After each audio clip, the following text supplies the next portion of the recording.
kabar Good People? Senang sekali karena seperti biasa kami bisa hadir kembali untuk Good People memberikan informasi kepada kita semua.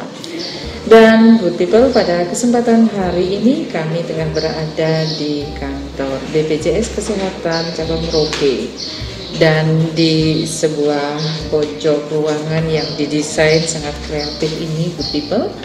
Jangan salah, ini hasil dari kreativitas teman-teman yang ada di kantor BPJS Cabang Merauke.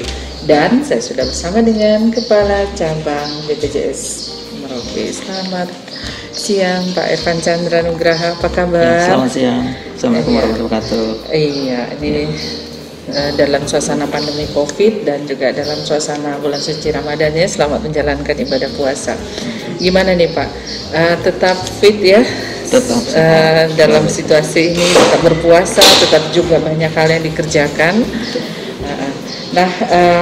Good People, pada kesempatan yang baik ini juga kita akan berbincang-bincang dengan Pak Irfan dalam rangka jelang HUT BPJS yang ke-52, tepatnya pada bulan Juli tanggal 15 nanti.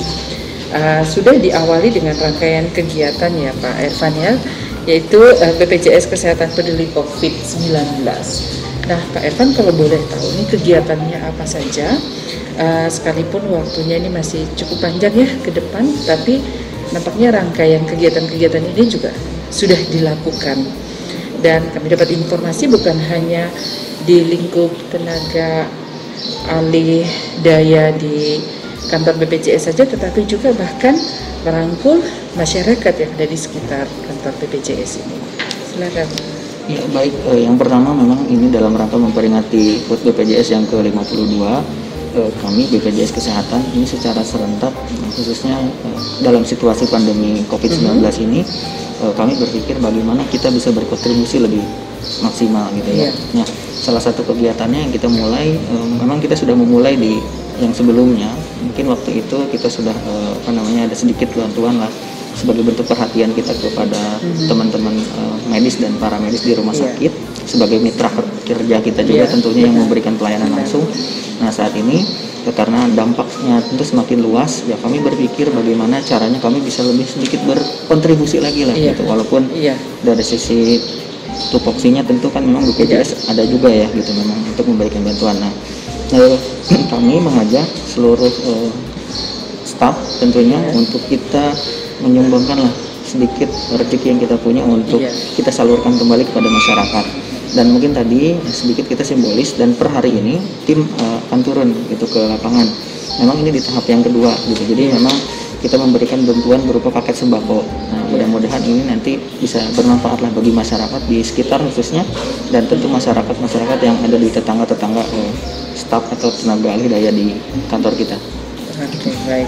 Jadi itu kegiatan-kegiatan sosial ya yang dilakukan oleh BPJS Kesehatan Cabang Merauke. Oke Pak Irfan ya, terkait ini masih dalam situasi pandemi COVID-19 ya, terkait layanan-layanan yang diberikan juga ini bagaimana? Karena pasti harus selalu maksimal, dan juga dari tenaga yang ada juga memberikan yang juga maksimal kepada masyarakat. Nah, seperti kita ketahui juga lewat mobile JKN, Vika, Cika ini juga terus disosialisasikan kepada masyarakat ya, sehingga mempermudah layanan. Nah, sejauh ini di masa pandemi COVID seperti ini bagaimana masyarakat mengakses layanan ini dengan mobile JKN, Vika, Cika, dan juga yang mungkin ada yang langsung juga ke kantor BPJS Kesehatan. Ya baik, dalam situasi COVID-19 ini tentu memang kita mengedepankan protokol ya. Saya menarik di sini kalimatnya, saya jaga kok jaga saya gitu kan.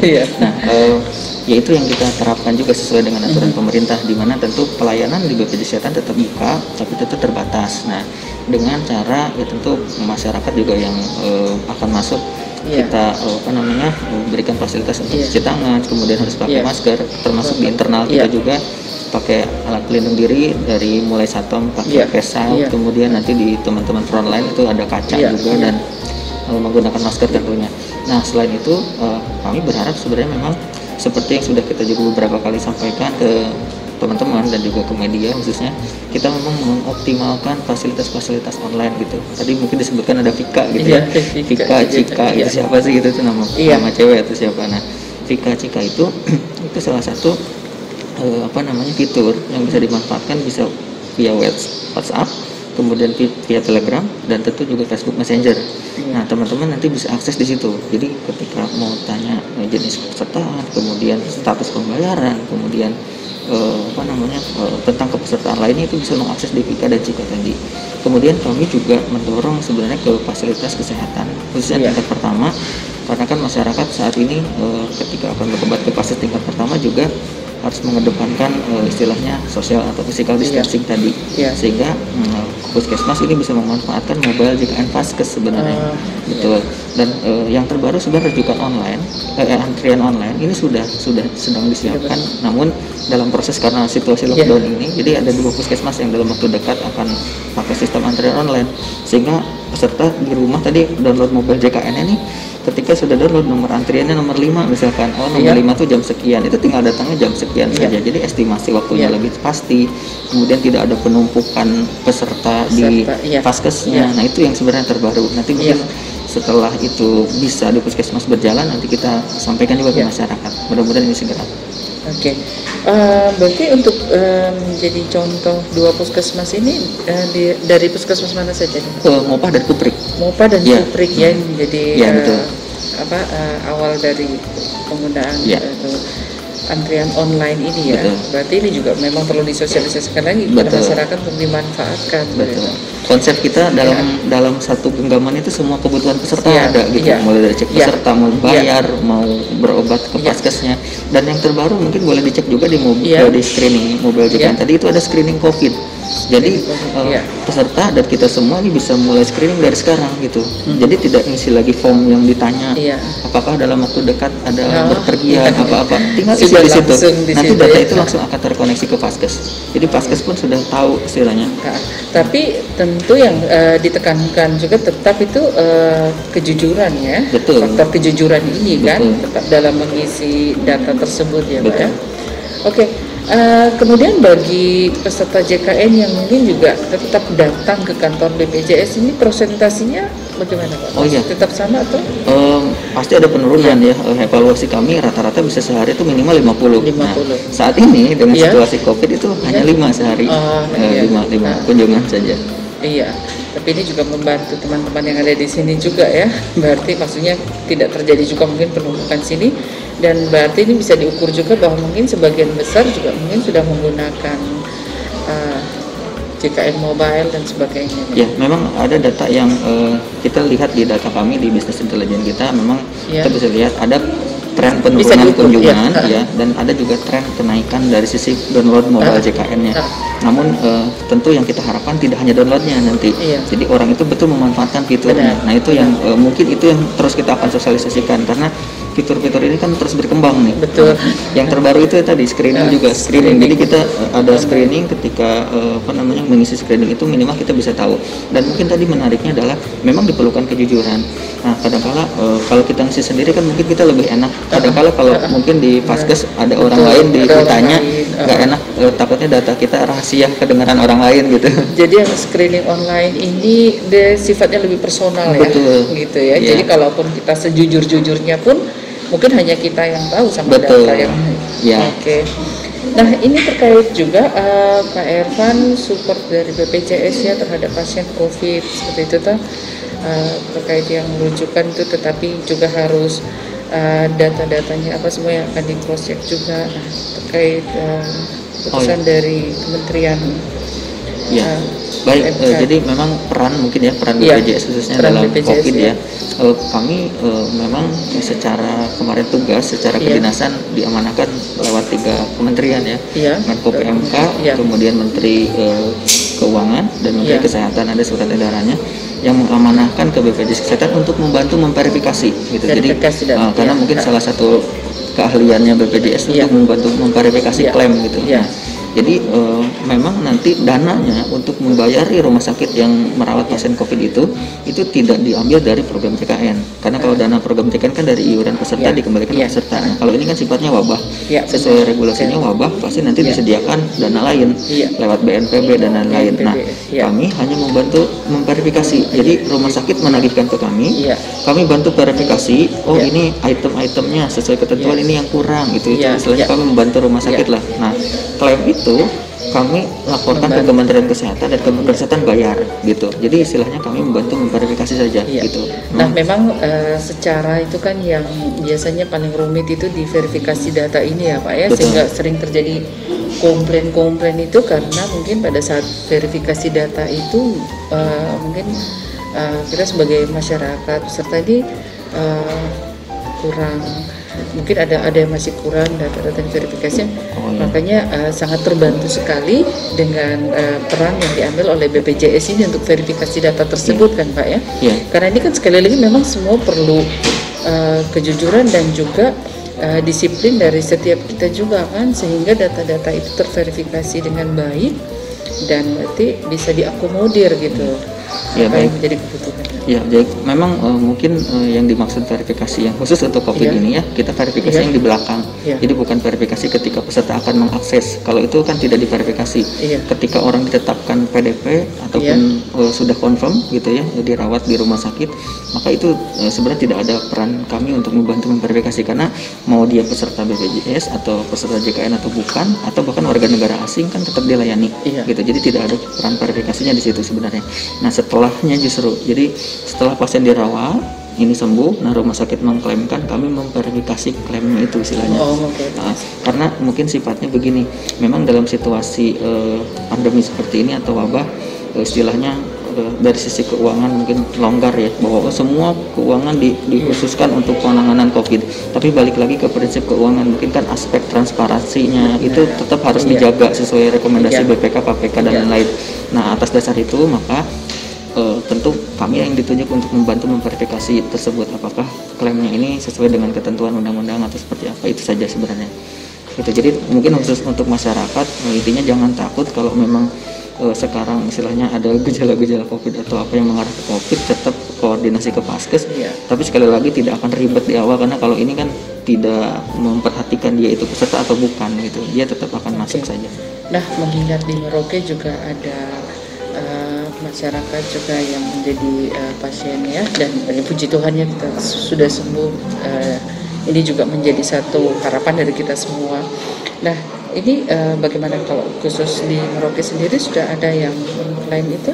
Oh iya, itu sedang kami konfirmasikan ke rumah sakit dalam mungkin minggu lalu, dan terakhir hari kemarin kami berkoordinasi, tentu belum ada klaim ke kami. Tapi pada prinsipnya kami istilahnya sesuai dengan yang ditugaskan.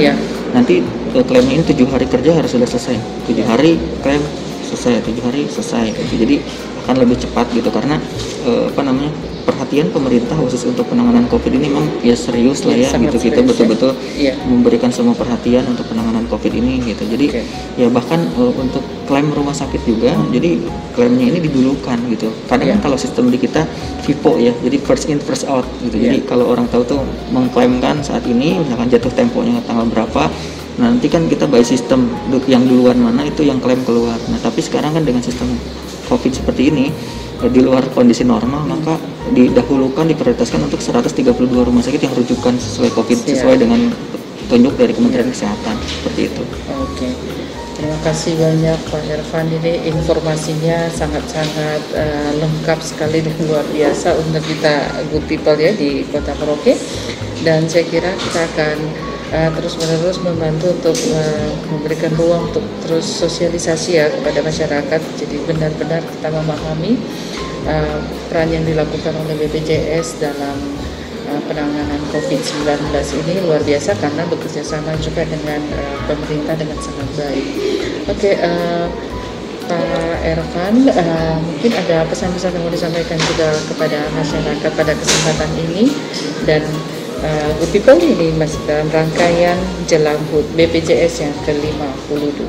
Silakan. Ya baik, sekali lagi mungkin tentu kita tahu bahwa dengan situasi kondisi COVID-19 ini mungkin contoh hal terkecil saja, jadi kita disadarkan bahwa mencuci tangan itu bisa istilahnya mencegah gitu ya, kemudian menggunakan masker dan tentu berperilaku atau pola hidupnya sehat. Nah ya ini saya berharap ketika situasi ini dan yang ini doa kita semua sama-sama bahwa ini segera cepat berlalu, cepat selesai dan kita kembali normal. Tapi setelah kembali normal ya titip saja, maksudnya kita rutinkan pola hidup sehat tadi dengan mencuci tangan dan lain. Ya salah satu penelitian WHO menunjukkan bahwa dengan mencuci tangan aja penyakit diare aja 30%-nya itu udah bisa selesai gitu. Bukan karena kami dari sisi pemberi pelayan yang diuntungkan ya, tapi sebenarnya kalau kita sakit sebenarnya kan balik lagi ke diri kita. Istilahnya walaupun sakitnya itu kita bayarkan secara finansialnya, tapi tidak ada yang bisa menggantikan rasa sakit yang kita deritanya gitu ya. Pasti akan terkena ke diri kita. Nah sehingga kami berharap mengajak semua kita tetap berperilaku hidup sehat, itu saja, dan jangan lupa istilahnya tetap menjadi peserta JKN yang aktif gitu ya. Mudah-mudahan jangan berpikir untung rugi, karena sejatinya akan kembali ke diri kita.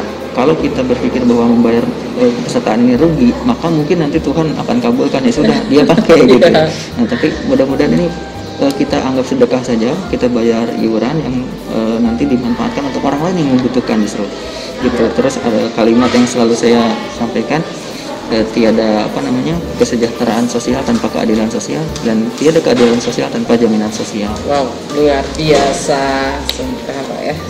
apa yang dikerjakan oleh teman-teman ini menginspirasi kita semua. Tadi motonya apa Pak? Sajaga, kau jaga yang tadi. Saya jaga kau jaga saya. Oh iya, saya jaga kau jaga saya. Oke. Good people, tentunya sekali lagi sesuai moto dari BPJS, kesehatan dengan gotong royong semua tertolong. Demikian bincang-bincang kita dengan Kepala BPJS Jalan Merauke, Bapak Irfan Chandra, pada kesempatan siang hari ini. Untuk good people yang sementara masih menjalankan ibadah puasa, selamat menjalankan ibadah puasa juga untuk Pak Irfan dan teman-teman. Saya Minona dan kerabat kerja bertugas undur diri. Terima kasih.